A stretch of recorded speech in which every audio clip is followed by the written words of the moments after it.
बच्चों आज हम पढ़ रहे हैं मोस्ट कंफ्यूजिंग टॉपिक जिसकी आप थ्योरी तो पढ़ लेते हैं लेकिन क्वेश्चन सॉल्व नहीं कर पाते। तो चलिए आज हम इसको एग्जाम पॉइंट ऑफ व्यू से पढ़ेंगे। वही रटी रटाई डेफिनेशन जो हमने सब जगह पढ़ी है, एक बार आप भी पढ़ लीजिए।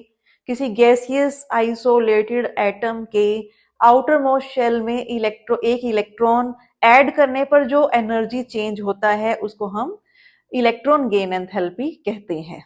ठीक है, ये डेफिनेशन आपने सब जगह पढ़ रखी है। पता लग गया है कि इलेक्ट्रॉन गेन एंथैल्पी किसे कहते हैं। किसी गैसियस आइसोलेटेड एटम के वैलेंस शेल में एक इलेक्ट्रॉन ऐड करने पर जो एनर्जी चेंज होता है उसको हम बोलते हैं इलेक्ट्रॉन गेन एंथैल्पी। चलिए अब हम मेन बात देखते हैं जहां पर हमको कंफ्यूजन होता है। इलेक्ट्रॉन गेन एंथैल्पी जो है, देखो बच्चों, ये पॉजिटिव भी हो सकती है और नेगेटिव भी। नेगेटिव मीन्स एक्सोथर्मिक और पॉजिटिव मीन्स एंडोथर्मिक। ठीक है, जनरली सभी एलिमेंट्स के लिए हम पढ़ते हैं कि इलेक्ट्रॉन गेन एंथैल्पी होती है नेगेटिव। मीन्स आने वाले इलेक्ट्रॉन का वेलकम किया जाता है। जब एक इलेक्ट्रॉन ऐड होता है तो एनर्जी रिलीज होती है। ठीक है, एक्सोथर्मिक रिएक्शन होती है। लेकिन कुछ एटम्स के लिए ये एनर्जी पॉजिटिव भी होती है क्योंकि आने वाले इलेक्ट्रॉन का वेलकम नहीं किया जाता, इसलिए वो इलेक्ट्रॉन ऐड करना ही नहीं चाहता, लेकिन हम उसको इलेक्ट्रॉन ऐड करवाते हैं तो हमको एनर्जी देनी पड़ती है। मींस एंडोथर्मिक रिएक्शन होती है। ठीक है, देखो इसी को हम इलेक्ट्रॉन गेन एंथैल्पी को हम दूसरे टर्म में क्या पढ़ते हैं, इलेक्ट्रॉन एफिनिटी। ठीक है, देखो इलेक्ट्रॉन एफिनिटी क्या है, टेंडेंसी टुवर्ड्स इलेक्ट्रॉन। ठीक है, अगर एटम इलेक्ट्रॉन ऐड करवाना चाहता है ना, मतलब इलेक्ट्रॉन आ रहा है और उसका वेलकम किया जाता है, मींस इलेक्ट्रॉन एफिनिटी जो है वो क्या है, पॉजिटिव। मींस इलेक्ट्रॉन को लाइक किया जा रहा है। लेकिन अगर इलेक्ट्रॉन को लाइक नहीं किया जा रहा, डिसलाइक किया जा रहा है, मींस इलेक्ट्रॉन एफिनिटी कई जगह पर आपको नेगेटिव लिखी मिलेगी और कई जगह पर जीरो। ठीक है, इलेक्ट्रॉन को लाइक किया तो इलेक्ट्रॉन एफिनिटी पॉजिटिव, इलेक्ट्रॉन को डिसलाइक किया तो इलेक्ट्रॉन एफिनिटी नेगेटिव या जीरो। ठीक है, अब इन दोनों चीजों को आपस में रिलेट करो एक बार।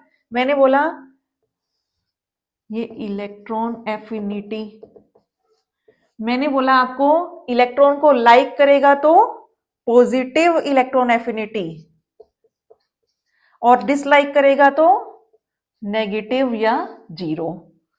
ठीक है, या तो ऐसे समझ लो अगर पूरा कंसेप्ट समझ आ गया आपको तो, और नहीं तो सिर्फ इतनी बात ध्यान में रख लेना, अगर इलेक्ट्रॉन गेन एंथैल्पी नेगेटिव है तो इलेक्ट्रॉन एफिनिटी पॉजिटिव, और अगर इलेक्ट्रॉन गेन एंथैल्पी पॉजिटिव है तो इलेक्ट्रॉन एफिनिटी नेगेटिव। ठीक है, फॉर एग्जांपल हम देखते हैं क्लोरीन के लिए। क्लोरीन के लिए इलेक्ट्रॉन गेन एंथैल्पी की वैल्यू होती है -349 किलो जूल पर मोल, और अगर इलेक्ट्रॉन एफिनिटी की बात करें तो यही वैल्यू पॉजिटिव में आएगी। ठीक है, पूरी पीरियोडिक टेबल में मैक्सिमम इलेक्ट्रॉन एफिनिटी क्लोरीन की होती है। इलेक्ट्रॉन गेन एंथैल्पी सबसे ज्यादा किसकी, क्लोरीन की होती है। ठीक है, इसके बाद देखिए नियोन के लिए देखें तो नियोन के लिए इसकी वैल्यू रहती है -116 किलो जूल पर मोल। ठीक है, sorry positive 116 kilo joule per मोल, और इसके लिए अगर इलेक्ट्रॉन एफिनिटी की वैल्यू बोलो तो यही वैल्यू नेगेटिव में हो जाएगी। ठीक है, नाइट्रोजन के लिए देखें, देखो नियोन के लिए पूरी पीरियोडिक टेबल में सबसे कम इलेक्ट्रॉन एफिनिटी रहती है। ठीक है, पूरी पीरियोडिक टेबल में सबसे कम इलेक्ट्रॉन एफिनिटी किसके लिए रहती है, नियोन के लिए। नाइट्रोजन के लिए देखें तो इसके लिए वैल्यू रहेगी +7 किलो जूल पर मोल, और अगर इलेक्ट्रॉन एफिनिटी की वैल्यू कहें तो यही वैल्यू नेगेटिव में आ जाएगी। ठीक है, इसके बाद देखो बच्चों, अगर हम समझें सक्सेसिव इलेक्ट्रॉन गेन एंथैल्पी। ठीक है, कोई एक एटम है हमारे पास, हमने इसमें एक इलेक्ट्रॉन ऐड करवाया और बना ए माइनस। ठीक है, इसमें हमने एक और इलेक्ट्रॉन ऐड करवा दिया और बना ए माइनस 2। इसमें हमने एक और इलेक्ट्रॉन ऐड करवा दिया तो क्या बना ए माइनस 3 आयन। ठीक है, तो ये है इलेक्ट्रॉन गेन एंथैल्पी फर्स्ट, ये है इलेक्ट्रॉन गेन एंथैल्पी सेकंड, और ये है इलेक्ट्रॉन गेन एंथैल्पी थर्ड। इसको हम बोलते हैं सक्सेसिव इलेक्ट्रॉन गेन एंथैल्पी। ठीक है, देखिए बच्चों, मैंने आपको क्या बताया कि जनरली सभी एलिमेंट्स की बात हम करें तो सबके लिए electron gain enthalpy exothermic reaction ही होती है। ठीक है, लेकिन कुछ एलिमेंट्स के लिए एंडोथर्मिक भी होती है। अब ये एलिमेंट्स कौन कौन से हैं? देखिए, सबसे पहली बात हम करें तो इनर्ट गैसेस। इनर्ट गैसेस के लिए इलेक्ट्रॉन गेन एंथैल्पी की वैल्यू पॉजिटिव रहेगी। ठीक है, इसी तरीके से नाइट्रोजन के लिए इलेक्ट्रॉन गेन एंथैल्पी की वैल्यू पॉजिटिव रहेगी। इसी तरीके से बेरिलियम के लिए इलेक्ट्रॉन गेन एंथैल्पी की वैल्यू पॉजिटिव रहेगी, और इसी तरीके से जंग कद होगी, है ना। ये डी ब्लॉक के लास्ट एलिमेंट्स हैं, जिंक, कैडमियम, मरकरी, इनके लिए भी इलेक्ट्रॉन गेन एंथैल्पी की वैल्यू पॉजिटिव होती है, मींस एंडोथर्मिक रिएक्शन होती है, ये इलेक्ट्रॉन एक्सेप्ट करना नहीं चाहते। अगर इनको हम इलेक्ट्रॉन एफिनिटी के ऑर्डर में लिखें तो वैल्यू नेगेटिव या जीरो, नेगेटिव या जीरो, इसके लिए भी नेगेटिव या जीरो, और इन डी ब्लॉक के इन एलिमेंट्स के लिए भी नेगेटिव या जीरो। ठीक है, ये बात की हमने फर्स्ट इलेक्ट्रॉन ऐड करवाने की। अब हम अगर बात करें, देखो पहला इलेक्ट्रॉन बनाने के बाद, पहला इलेक्ट्रॉन ऐड करने के बाद जब हम दूसरा इलेक्ट्रॉन ऐड करते हैं तो ये रिएक्शन हमेशा एंडोथर्मिक रिएक्शन होती है। क्यों? क्योंकि एक इलेक्ट्रॉन ऐड करवाने के बाद अब हमारे पास एटम नहीं है, अब हमारे पास है एनायन, है ना। तो एनायन के ऊपर है नेगेटिव चार्ज, तो ये नेगेटिव चार्ज, और नया इलेक्ट्रॉन आएगा उसके ऊपर भी नेगेटिव चार्ज, तो नेगेटिव नेगेटिव रिपल्शन होगा, तो वो इलेक्ट्रॉन ऐड करना नहीं चाहता। तो ये रिएक्शन हमेशा क्या होगी? एंडोथर्मिक रिएक्शन, इसके लिए हमेशा एनर्जी देनी पड़ेगी। ठीक है, अब देखो हम बना रहे हैं ऑक्सीजन से O-2 ऑक्साइड आयन। ठीक है, सबसे पहले हमने ऑक्सीजन में एक इलेक्ट्रॉन ऐड करवाया और बना O-। ठीक है, इसके लिए इलेक्ट्रॉन गेन एंथैल्पी की वैल्यू रहेगी -141 किलो जूल पर मोल। इसी तरीके से O- में हमने दूसरा इलेक्ट्रॉन ऐड करवाया और बना O-2, इसके लिए वैल्यू रहेगी +744 किलो जूल पर मोल। इसका मतलब ऑक्सीजन में हमने 2 इलेक्ट्रॉन ऐड किए, टोटल प्रोसेस क्या हुई? 2 इलेक्ट्रॉन ऐड किए और बनाया O-2, तो टोटल एनर्जी चेंज कितना हुआ? Electron gain enthalpy is equal to 603 kilo joule per mole positive. इसका मतलब तो ऑक्सीजन से O-2 का बनना एक एंडोथर्मिक प्रोसेस है ना। ऑक्सीजन से ऑक्साइड का बनना एक एंडोथर्मिक प्रोसेस है, मींस स्पॉन्टेनियस प्रोसेस नहीं हुई।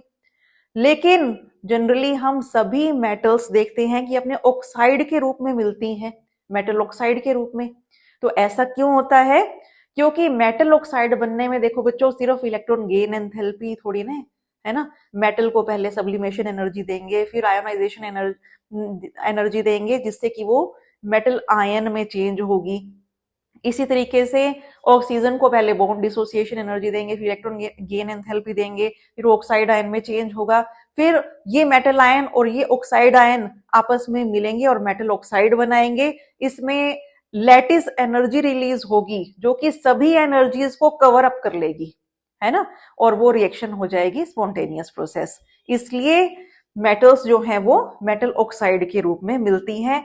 और भी पॉलीएटॉमिक आयन जो है जैसे कि सल्फाइड आयन N-3, P-3, ये पॉलीएटॉमिक आयन भी, ये सब इनकी प्रोसेस भी क्या है, एंडोथर्मिक प्रोसेस है।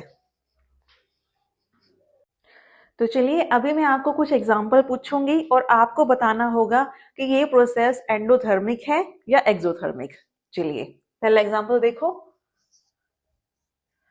N इंटू N-, ठीक है। अभी बताया मैंने ये एग्जाम्पल, ये प्रोसेस कैसी है, एंडोथर्मिक प्रोसेस है, ठीक है। तो इसका ऑपोजिट अगर करें तो N- इंटू N, तो ये कैसी होगी, इसका ऑपोजिट एक्सोथर्मिक प्रोसेस होगी, ठीक है। नेक्स्ट एग्जांपल देखो, O इंटू O-, ये प्रोसेस कैसी होगी, जनरली हमने पढ़ा कि सभी इलेक्ट्रॉन ऐड करवाने पर एक्सोथर्मिक प्रोसेस है। तो O- इंटू O, ये प्रोसेस कैसी होगी, उसका ऑपोजिट एंडोथर्मिक। चलिए नेक्स्ट, अगर मैं आपको पूछूं O+2 इंटू O, तो ये प्रोसेस कैसी होगी। तो देखो हम इसको स्टेप बाय स्टेप देखते हैं। देखो O+2 में पहले हमने एक इलेक्ट्रॉन ऐड किया तो ये चेंज हो गया O+1 में, ठीक है। तो अब आप ये एक जनरल सी बात सोचो, हम जब एक एटम में इलेक्ट्रॉन ऐड करवा रहे थे तब भी वो इलेक्ट्रॉन का वेलकम कर रहा था, है ना, उसके ऊपर न्यूक्लियर अट्रैक्शन लग रहा था, एक्सोथर्मिक प्रोसेस हो रही थी। और अब यहाँ पर हम एक पॉजिटिव आयन में इलेक्ट्रॉन ऐड करवा रहे हैं, है ना, तो इसका मतलब अट्रैक्शन और भी ज्यादा लग रहा है, ज्यादा लग रहा है तो प्रोसेस कैसी होगी, एक्सोथर्मिक। तो ये है एक्सोथर्मिक प्रोसेस। अब O+1 में एक इलेक्ट्रॉन और ऐड करवाया, चेंज हो गया O में, तो ये भी प्रोसेस कैसी होगी, एक्सोथर्मिक, क्योंकि पॉजिटिव आयन में करवा रहे हो आप, है ना। तो टोटल ये भी एक्सोथर्मिक और ये भी एक्सोथर्मिक, तो टोटल प्रोसेस हमारे पास जो है ये क्या है, एक्सोथर्मिक। अगर मैं आपको बोलूं हम बेरिलियम में एक इलेक्ट्रॉन ऐड करवाएं और चेंज इनटू Be-, ठीक है, तो ये प्रोसेस कैसी होगी, ये हमने एक्सेप्शन में पढ़ा था कैसी प्रोसेस होती है, एंडोथर्मिक प्रोसेस। ठीक है बच्चों, ये सभी एग्जाम्पल करवाने का मेरा क्या उद्देश्य था। देखो हमारे पास कोई एटम है जिसके ऊपर पॉजिटिव चार्ज है, मान लो +Z लिख दिया मैंने, तो पॉजिटिव चार्ज वाले आयन में जब हम कोई इलेक्ट्रॉन ऐड करवा रहे हैं तो ये प्रोसेस हमेशा कैसी होगी, एक्सोथर्मिक प्रोसेस होगी, ध्यान में रखना। इसी तरीके से मान लो कोई नेगेटिव आयन है हमारे पास, उसमें इलेक्ट्रॉन ऐड करवा रहे हैं तो ये प्रोसेस हमेशा कैसी होगी, देखो नेगेटिव नेगेटिव क्या होगा, रिपल्शन, तो ये प्रोसेस हमेशा एंडोथर्मिक प्रोसेस होगी। और अगर किसी एटम में इलेक्ट्रॉन ऐड करवा रहे हैं तो मे बी एक्सो और मे बी एंडो, क्योंकि ये मैंने आपको बता दिया जनरली एक्सो और कुछ कंडीशंस में एंडो, ठीक है। तो ये हमारे पास एक समरी आ गई है। इसके बाद देखिए हम इसके फैक्टर्स अफेक्टिंग पढ़ते हैं। इलेक्ट्रॉन एफिनिटी को कौन कौन से फैक्टर अफेक्ट करते हैं। सबसे पहला साइज, देखो साइज बड़ा होगा तो आने वाले इलेक्ट्रॉन पर अट्रैक्शन कम लगेगा, कम लगेगा तो इलेक्ट्रॉन एफिनिटी भी कम, इसका मतलब size inversely proportional to electron affinity. Second factor देखो जेड इफेक्टिव, जेड इफेक्टिव अगर ज्यादा होगा तो आने वाले इलेक्ट्रॉन पर अट्रैक्शन अच्छा लगेगा और एनर्जी रिलीज होगी। इलेक्ट्रॉन एफिनिटी ज्यादा होगी, इसलिए Z effective directly proportional to electron affinity. Third देखिए सिग्मा। देखो स्क्रीनिंग इफेक्ट ज्यादा होगा तो साइज बड़ा हो जाएगा, और साइज बड़ा होगा तो आने वाले इलेक्ट्रॉन पर अट्रैक्शन नहीं लगेगा, कम लगेगा, तो फिर इलेक्ट्रॉन एफिनिटी भी कम रिलीज होगी। तो फिर electron affinity inversely proportional to sigma. ठीक है। फोर्थ फैक्टर क्या है? Electronic configuration. देखो बच्चों, अगर इस टाइप का कोई इलेक्ट्रॉनिक कॉन्फ़िगरेशन है S2 P6 D10 F14, इस टाइप का कोई स्टेबल इलेक्ट्रॉनिक कॉन्फ़िगरेशन है तो आने वाले इलेक्ट्रॉन पर अट्रैक्शन कम लगेगा और इलेक्ट्रॉन एफिनिटी भी कम होगी। ठीक है, ये हमने कुछ फैक्टर अफेक्टिंग पढ़े। अभी हम इसकी पीरियोडिसिटी के बारे में थोड़ा सा पढ़ते हैं, जनरल ट्रेंड की बात करते हैं। पीरियोडिसिटी देखो, जब हम लेफ्ट टू राइट जाएंगे तो क्या होगा? जेड इफेक्टिव बढ़ता जा रहा है। पीरियोडिक टेबल में जब लेफ्ट टू राइट जाएंगे तो जेड इफेक्टिव बढ़ता जा रहा है। जेड इफेक्टिव बढ़ेगा तो आने वाले इलेक्ट्रॉन पर अट्रैक्शन फोर्स ज्यादा लगेगा, और अट्रैक्शन फोर्स ज्यादा लगेगा तो इलेक्ट्रॉन एफिनिटी भी ज्यादा। ठीक है, और टॉप टू बॉटम आएंगे तो क्या होगा? क्योंकि साइज इंक्रीज होता जा रहा है, यहां पर जेड इफेक्टिव तो है कांस्टेंट, लेकिन साइज क्योंकि शेल बढ़ता जा रहा है, एन इंक्रीज हो रहा है, तो साइज भी बढ़ता जा रहा है। साइज बढ़ेगा तो आने वाले इलेक्ट्रॉन पर अट्रैक्शन फोर्स कम लगेगा और इलेक्ट्रॉन एफिनिटी भी कम रिलीज होगी। तो टॉप टू बॉटम आएंगे तो इलेक्ट्रॉन एफिनिटी डिक्रीज होगी, और लेफ्ट टू राइट जाएंगे तो इलेक्ट्रॉन एफिनिटी इंक्रीज होगी। देखो बच्चों, अभी तक आपने पढ़ा एक जनरल ट्रेंड, इलेक्ट्रॉन एफिनिटी का एक जनरल ट्रेंड, लेकिन आपके एग्जाम में क्वेश्चन मेनली 4 ग्रुप से पूछे जा रहे हैं जिनमें बार बार क्वेश्चंस रिपीट हो रहे हैं। तो अभी हम इन 4 ग्रुप्स को अच्छे से पढ़ते हैं। देखो कौन कौन से हैं। फर्स्ट 16, 17 और 18 ग्रुप। देखो फर्स्ट ग्रुप में टॉप टू बॉटम आ रहे हैं, इलेक्ट्रॉन एफिनिटी डिक्रीज होनी चाहिए, तो डिक्रीज ही हो रही है, उसी ऑर्डर में है, तो आपको ध्यान में रखना है। बस ध्यान में रखना कि लास्ट वाले एलिमेंट्स के लिए देखिए लगभग सेम इलेक्ट्रॉन गेन एंथैल्पी है, -46, 47, 48। ठीक है, अभी हम बात 16 ग्रुप को एक बार छोड़ते हैं, 17 ग्रुप की बात करते हैं। इसमें देखिए टॉप टू बॉटम आते हैं तो इलेक्ट्रॉन गेन एंथैल्पी डिक्रीज होनी चाहिए, लेकिन इसमें देखिए इसके अकॉर्डिंग क्लोरीन की ज्यादा होनी चाहिए और क्लोरीन की कम, लेकिन क्लोरीन की इलेक्ट्रॉन गेन एंथैल्पी फ्लोरीन से ज्यादा होती है। ऐसा क्यों होता है? देखो जब फ्लोरीन में इलेक्ट्रॉन एंटर करवाते हैं तो इसमें हम इलेक्ट्रॉन एंटर करवाएंगे 2p सबशेल में, इसका साइज है स्मॉल, तो इलेक्ट्रॉन इलेक्ट्रॉन रिपल्शन होगा और ये इलेक्ट्रॉन एक्सेप्ट करना नहीं चाहता। इसी तरीके से अगर क्लोरीन में इलेक्ट्रॉन एंटर करवाएंगे तो इसमें ये कंपैरेटिवली बिग साइज है, हमने इलेक्ट्रॉन एंटर किसमें करवाना है? 3p में, तो इसमें आने वाले इलेक्ट्रॉन पर अट्रैक्शन लगेगा और एनर्जी रिलीज होगी। ठीक है, तो क्लोरीन का पूरी पीरियोडिक टेबल में सबसे ज्यादा इलेक्ट्रॉन गेन एंथैल्पी वैल्यू होती है इसकी। ठीक है, तो टॉप टू बॉटम आएंगे, वैसे तो इलेक्ट्रॉन गेन एंथैल्पी डिक्रीज होनी चाहिए, क्लोरीन से ब्रोमीन की डिक्रीज होगी, ब्रोमीन से आयोडीन की, आयोडीन से एस्ट्रेटिन की, लेकिन यहां पर फ्लोरीन से क्लोरीन की ज्यादा है। एक तो आपको ये ऑर्डर एग्जाम में मिल सकता है, ऐसे का ऐसे आपको ध्यान में रखना है। दूसरा एक और ऑर्डर भी मिल सकता है, क्या आपको ध्यान में रखना है? क्लोरीन की सबसे ज्यादा, सॉरी, क्लोरीन की सबसे ज्यादा, फिर फ्लोरीन की, फिर ब्रोमीन, फिर आयोडीन और फिर एस्ट्रेटिन। ठीक है, दूसरा ये ऑर्डर भी हमको ध्यान में रखना है, दोनों में से कुछ भी क्वेश्चन में मिल सकता है आपको। सेम यही ट्रेंड फॉलो करती है 16 ग्रुप फैमिली। ठीक है, तो इसमें क्या है? ऑक्सीजन की इलेक्ट्रॉन गेन एंथैल्पी सल्फर से कम होती है, सल्फर की ज्यादा रहती है।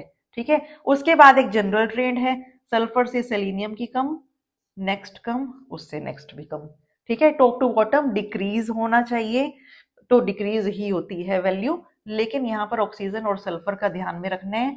एक तो ये ट्रेंड ध्यान में रखोगे, ये क्वेश्चन पूछा जा सकता है।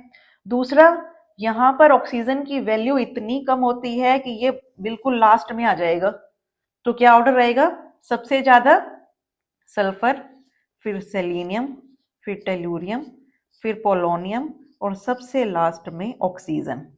ये ट्रेंड भी ध्यान में रखना है हमको। ठीक है, दोनों दोनों ऑर्डर सीखेंगे आप। तीसरा देखिए, नेक्स्ट 18 ग्रुप फैमिली देखिए। आपको पता है 18 ग्रुप के इनर्ट गैसेस हैं, इनका इलेक्ट्रॉन के लिए कोई अट्रैक्शन नहीं है, कोई इलेक्ट्रॉन एफिनिटी नहीं है इनकी, है ना। तो सबके लिए ये एंडोथर्मिक प्रोसेस है। और टॉप टू बॉटम आएंगे तो इलेक्ट्रॉन एफिनिटी, ये देखिए किस ऑर्डर में है, ये एंडोथर्मिक रिएक्शन है तो उसकी वैल्यू कम होती जा रही है। लेकिन हीलियम की वैल्यू यहाँ पर सबसे कम है, तो इसका ऑर्डर आप क्या लिखेंगे? सबसे ज्यादा नियोन की वैल्यू, उसके बाद आर्गन और क्रिप्टॉन की लगभग सेम, लगभग नहीं बिल्कुल सेम वैल्यू आर्गन और क्रिप्टॉन की। ठीक है, इसके बाद जिनॉन, और जिनॉन के बाद रेडॉन और हीलियम की सबसे कम वैल्यू रहती है। तो ये ऑर्डर भी हमको सीखना है। और इसमें आप देखिए, हम इस ग्रुप की बात करें तो टॉप टू बॉटम आ रहे हैं, यहां पर टॉप टू बॉटम आ रहे हैं तो इलेक्ट्रॉन के लिए एफिनिटी डिक्रीज होती जा रही है ना, नेगेटिव में वैल्यू है। टॉप टू बॉटम आ रहे हैं तो इलेक्ट्रॉन के लिए एफिनिटी, इलेक्ट्रॉन के लिए लाइकनेस कम होती जा रही है। और यहां पर देखो तो टॉप टू बॉटम आ रहे हैं तो इलेक्ट्रॉन के लिए लाइकनेस बढ़ती जा रही है। ये मैंने आप पॉजिटिव में वैल्यू है, ध्यान से समझना। मैंने शुरू में ही बता दिया था कि नियोन के लिए इलेक्ट्रॉन गेन एंथैल्पी सबसे कम होती है, ये बिल्कुल नहीं इलेक्ट्रॉन एक्सेप्ट करना चाहता। ठीक है, तो इन चारों फैमिलीज को, चारों ग्रुप्स को आपको अच्छे से पढ़ना है। तो चलिए बच्चों, अभी हम इलेक्ट्रॉन एफिनिटी कंपैरिजन के बारे में थोड़ा पढ़ते हैं।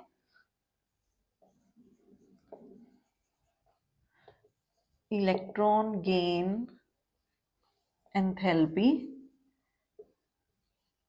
कंपैरिजन।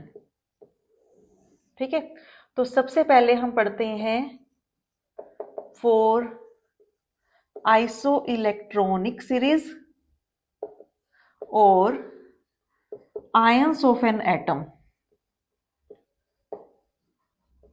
मतलब या तो आइसो इलेक्ट्रॉनिक सीरीज के एलिमेंट्स का कंपैरिजन हो रहा है, या एक ही एटम के अलग अलग आयंस है उनका कंपैरिजन हो रहा है। तो किसकी इलेक्ट्रॉन एफिनिटी ज्यादा होगी और किसकी कम?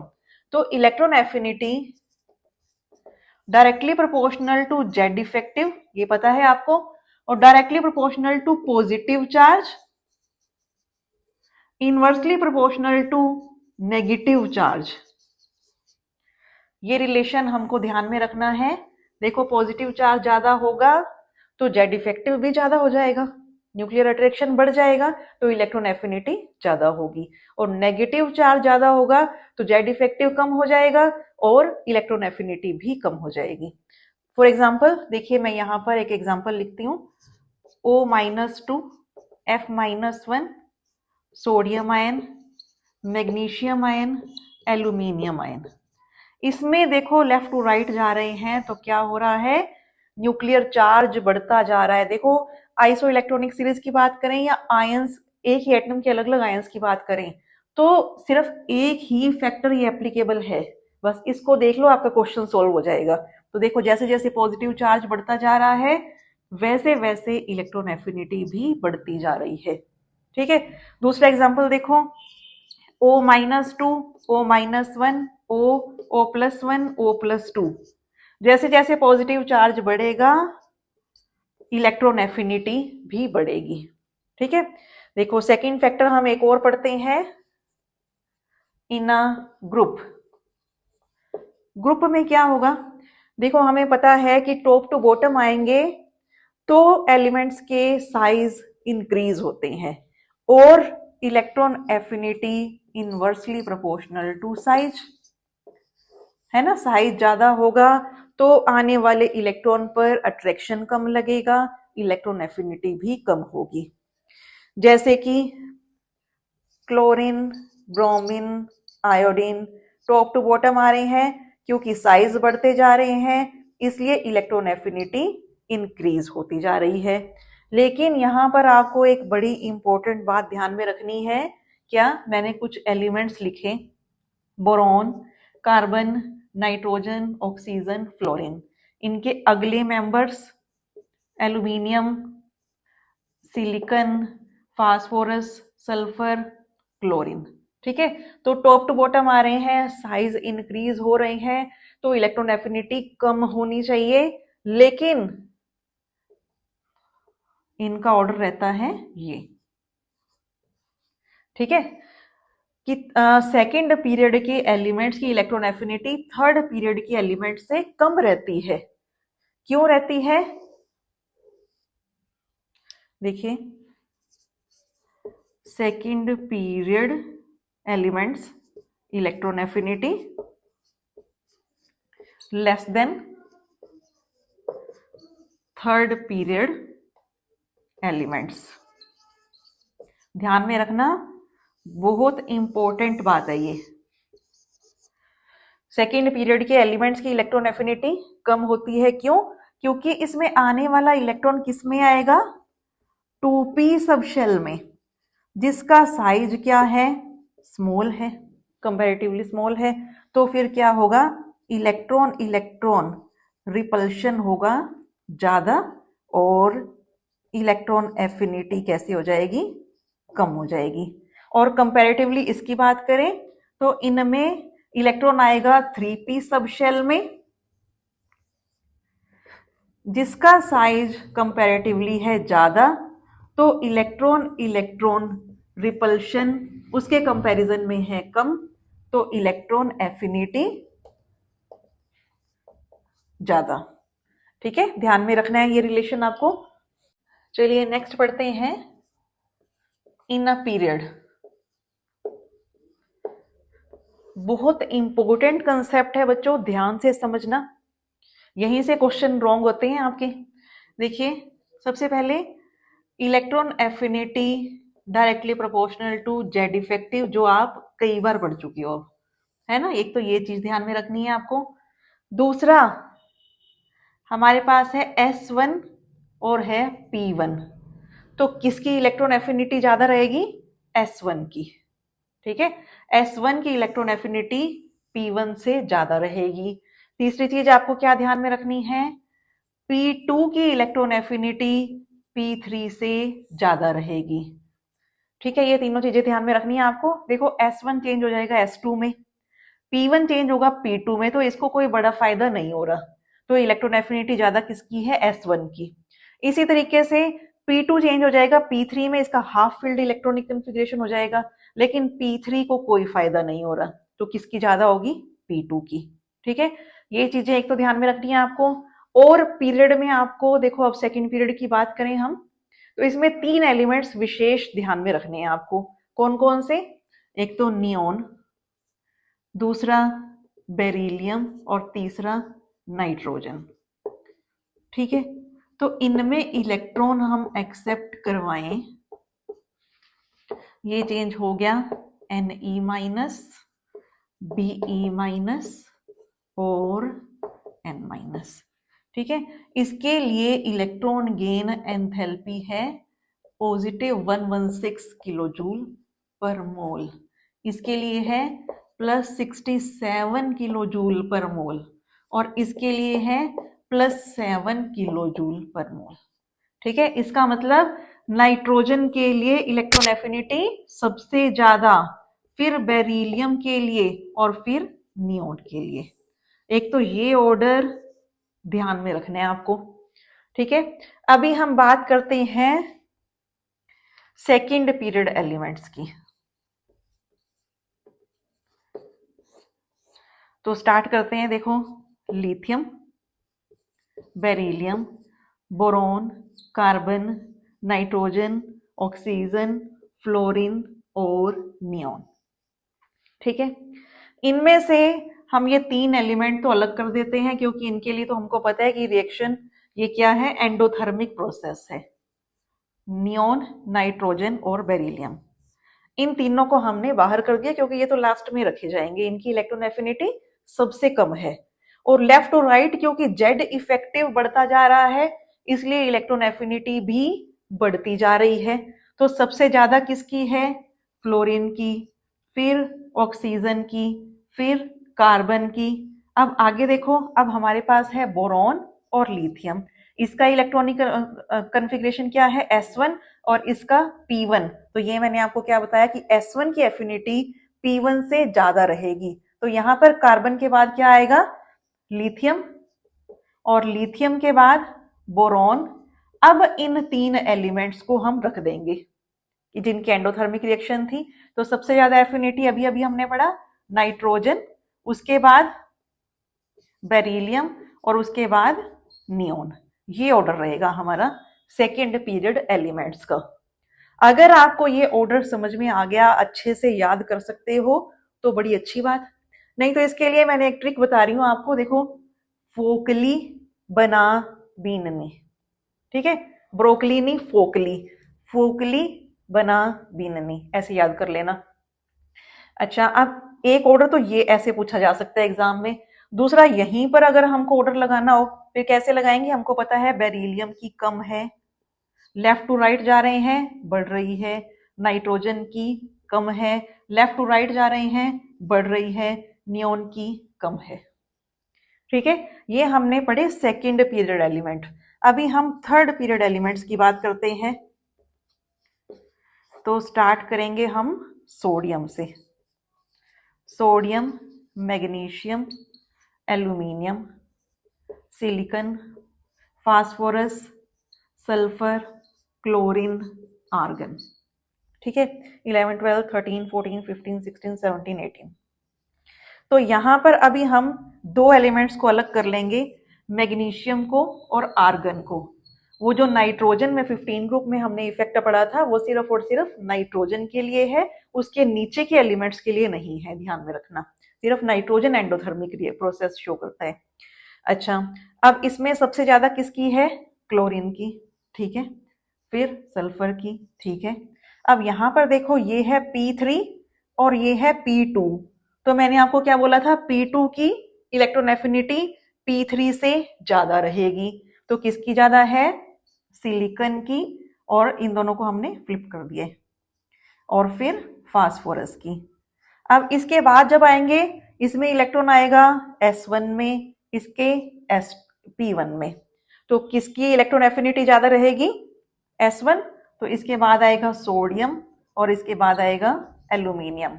और इन दोनों का ऑर्डर हमको पता है। इसके बाद एफिनिटी आएगी मैग्नीशियम की और लीस्ट एफिनिटी रहेगी आर्गन की। ठीक है, ये एक ऑर्डर आपको ध्यान में रखना है। और अगर यहीं पर आपको ऑर्डर लिखना आ जाए तब कैसे करोगे? पता है कि मैग्नीशियम की कम, ये लो कम, लेफ्ट टू राइट जाएंगे इंक्रीज होगी, ठीक है। फास्फोरस की कम, उसके बाद लेफ्ट टू राइट जाएंगे इंक्रीज होगी, उसके बाद आर्गन की कम। ठीक है बच्चों, चलिए नेक्स्ट एक बहुत इंपॉर्टेंट टॉपिक पढ़ते हैं, relationship between ionisation enthalpy and electron affinity. दोनों में क्या रिलेशन है? तो चलिए देखो, हमारे पास कोई एक एटम है, इसमें हमने एक इलेक्ट्रॉन एंटर करवाया और बना A-। इसके लिए जो एनर्जी रिलीज हुई वो थी इलेक्ट्रॉन गेन एंथैल्पी। ठीक है, इस A- में से अगर एक इलेक्ट्रॉन रिमूव करें, माइनस इलेक्ट्रॉन, तो चेंज हो जाएगा A में, और इसके लिए जो एनर्जी चाहिए उसको क्या बोलेंगे? Ionisation enthalpy. यहां पर electron gain enthalpy of A is equal to ionisation enthalpy of A-। दोनों की वैल्यू बिल्कुल सेम रहेगी, यहां पर साइन की बात नहीं हो रही, वैल्यू की बात हो रही है। ठीक है, नेक्स्ट देखो, हमारे पास कोई एक एटम है A, इसमें से हमने एक इलेक्ट्रॉन माइनस किया और चेंज हो गया ये A पॉजिटिव में। ठीक है, तो जो एनर्जी चाहिए उसके लिए क्या है, आयोनाइजेशन एंथैल्पी। अब ये ए प्लस में हमने एक इलेक्ट्रॉन एंटर करवाया तो चेंज हो गया ए में, इसमें जो एनर्जी चेंज हुआ वो क्या है, इलेक्ट्रॉन गेन एंथैल्पी। ठीक है, तो यहां पर ionisation enthalpy of A is equal two electron gain enthalpy of A positive. बहुत इंपॉर्टेंट रिलेशन है, ये ध्यान में रखना, इससे बहुत क्वेश्चन सोल्व होंगे। देखो इसके एग्जांपल है Cl change into Cl minus. ठीक है, तो इलेक्ट्रॉन गेन एंथैल्पी इसके लिए क्या है, -349 किलो जूल पर मोल, और इलेक्ट्रॉन गेन एंथैल्पी इसके लिए क्या है, +349 किलो जूल पर मोल। ठीक है, इसी तरीके से nitrogen change into N minus. ठीक है, तो इसके लिए इलेक्ट्रॉन गेन एंथैल्पी हमने पहले ही पढ़ लिया, +7 किलो जूल पर मोल, और ionisation enthalpy -7 kilo joule per मोल। इसी तरीके से इसकी बात करें तो मान लो लिथियम चेंज इनटू Li+।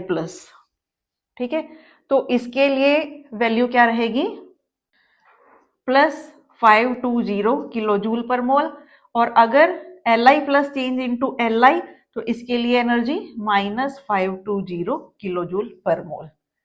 ठीक है, तो इसी बेस पर हम एक क्वेश्चन सोल्व करते हैं। तो देखिए मैंने आपको कुछ एलिमेंट्स दिए, मान लो N+, P+, O+ और S+। ठीक है, तो इनका आपको इलेक्ट्रॉन गेन एंथैल्पी का ऑर्डर बताना है। तो कैसे बताएंगे इसको, देखो इसको हम सोल्व करेंगे आयोनाइजेशन एंथैल्पी से। पहले इसका आयोनाइजेशन एंथैल्पी का ऑर्डर बताओ। तो उसके लिए मैंने जब आयोनाइजेशन एंथैल्पी करवाई थी आपको एक बताया था N, P, O और S, है ना। तो इसके लिए मैंने आपको ये ऑर्डर बताया था, उल्टा S लिखना है, सबसे ज्यादा नाइट्रोजन की, फिर ऑक्सीजन, फिर फास्फोरस और फिर सल्फर। ठीक है, तो आयोनाइजेशन एंथैल्पी का ऑर्डर लिख दो, सबसे पहले नाइट्रोजन, फिर ऑक्सीजन, फिर फास्फोरस और फिर सल्फर। यही ऑर्डर रहेगा इलेक्ट्रॉन एफिनिटी का। तो इलेक्ट्रॉन एफिनिटी का ऑर्डर क्या रहेगा, सबसे पहले N+, फिर O+, फिर P+, और फिर S+। ठीक है, नेक्स्ट क्वेश्चन देखो, मैंने आपको एक क्वेश्चन दिया C+Si+, सॉरी ये क्वेश्चन करो चलो, कार्बन, सिलिकॉन, नाइट्रोजन और फास्फोरस, इनका ऑर्डर बताइए इलेक्ट्रॉन गेन एंथैल्पी का।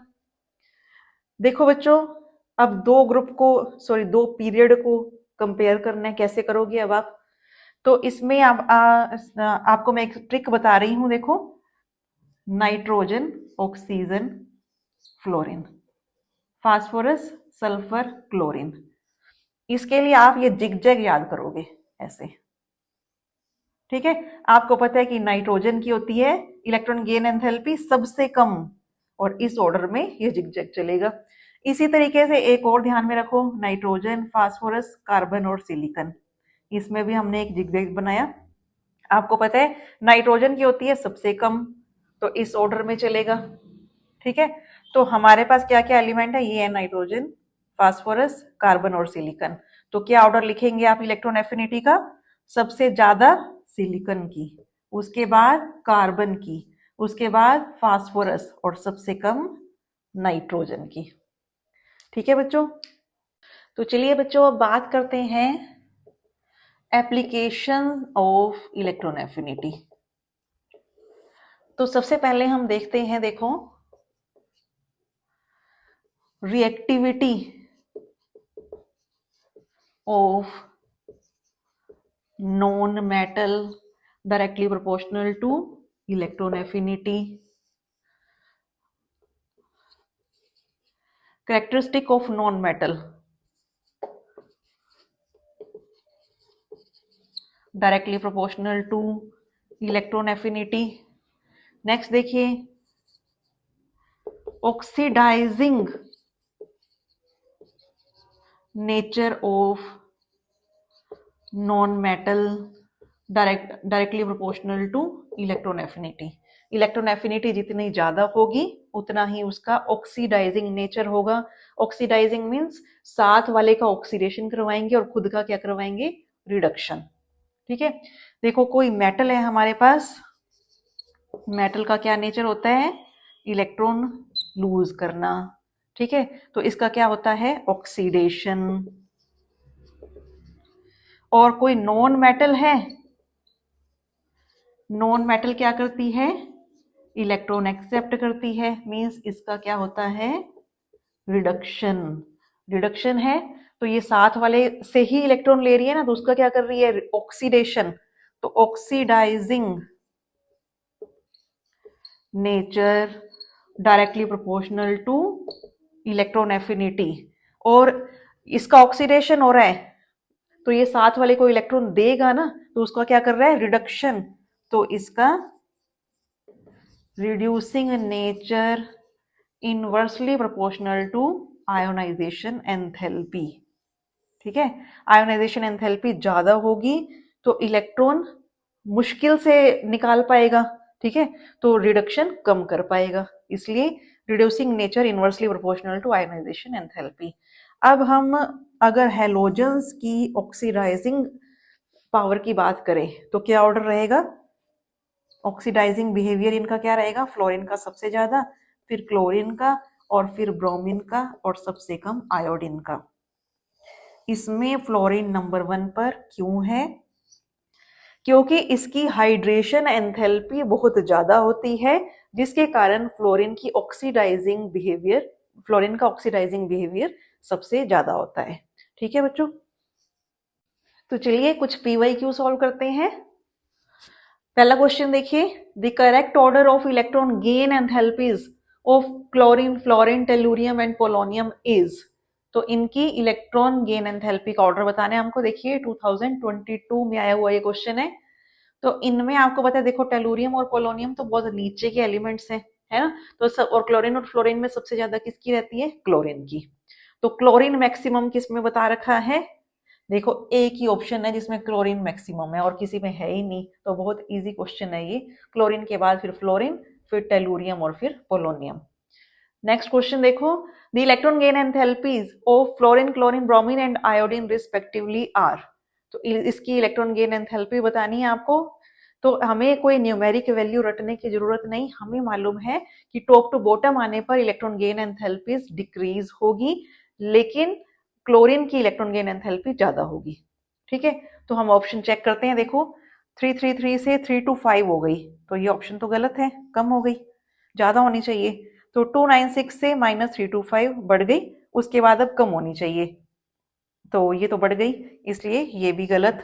नेक्स्ट देखिए 333 से 349 बढ़ गई, अब कम होनी चाहिए, कम हो गई, वापस कम हो गई, तो ये ऑप्शन सही आ रहा है। लेकिन अगला ऑप्शन भी चेक करो, देखो ये क्लोरीन की ज्यादा होनी चाहिए, कम हो गई, ये ऑप्शन भी गलत। तो आंसर है सी। चलिए नेक्स्ट क्वेश्चन देखते हैं, question number 3। When the electron gain enthalpy first of oxygen is -141 kilojoule per mole, its electron gain enthalpy second is. देखो ये मैंने आपको ऑक्सीजन के लिए नहीं, सभी एलिमेंट्स के लिए ये बात बोली है कि सेकंड इलेक्ट्रॉन गेन एंथैल्पी हमेशा पॉजिटिव ही रहेगी, है ना। तो ऑप्शन क्या आएगा, देखो नेगेटिव ऑप्शन गलत, A positive value, B option आएगा, more negative value, almost the same, सभी ऑप्शन ये गलत है, option number B positive value. Next question देखिए, the correct order of electron affinity is. तो इलेक्ट्रॉन एफिनिटी का करेक्ट ऑर्डर बताना है। देखो इन एलिमेंट्स में से हमको पता है कि क्लोरीन की इलेक्ट्रॉन एफिनिटी मैक्सिमम रहेगी, तो देखो इसमें मिनिमम दिखा रहे हैं, गलत, मिनिमम गलत, ये बीच में आ रहा है गलत, यहाँ पर क्लोरीन की सबसे ज्यादा, फिर फ्लोरीन और फिर ऑक्सीजन, ये option correct, answer number D. तो नेक्स्ट क्वेश्चन देखो, inert gases have positive electron gain enthalpy, it's correct order is. तो इनर्ट गैसेस का मैंने आपको बताया था स्पेशली सबका ऑर्डर, तो पॉजिटिव वैल्यू तो इस पे सबसे ज्यादा किसकी रहेगी, आपको ये भी पता है कि नियोन की पॉजिटिव वैल्यू सबसे ज्यादा होती है। तो यहाँ पर देखो नियोन बीच में आ गया, ऑप्शन गलत, यहाँ पर भी नियॉन बीच में, ऑप्शन गलत। यहाँ देखो नियॉन की सबसे ज्यादा, और आपको ये भी पता है कि हीलियम की सबसे कम। और नेक्स्ट देखो ऑप्शन, इसमें भी नियॉन की सबसे ज्यादा और हीलियम की सबसे कम। अब नियॉन के बाद जिनॉन कैसे आएगा, टॉप टू बॉटम आएंगे तो पॉजिटिव वैल्यू कम होती रहेगी, है ना। तो ये दोनों वैल्यू जो है वो गलत दे रखी है, ये भी गलत। नियॉन के बाद पहले क्रिप्टॉन, फिर जिनॉन और फिर हीलियम, तो ऑप्शन नंबर डी। तो ये बच्चों हमने कुछ PYQ सॉल्व किए। अभी हमारा इलेक्ट्रॉन गेन एंथैल्पी टॉपिक होता है कंप्लीट। मिलते हैं नेक्स्ट वीडियो में। Thank you.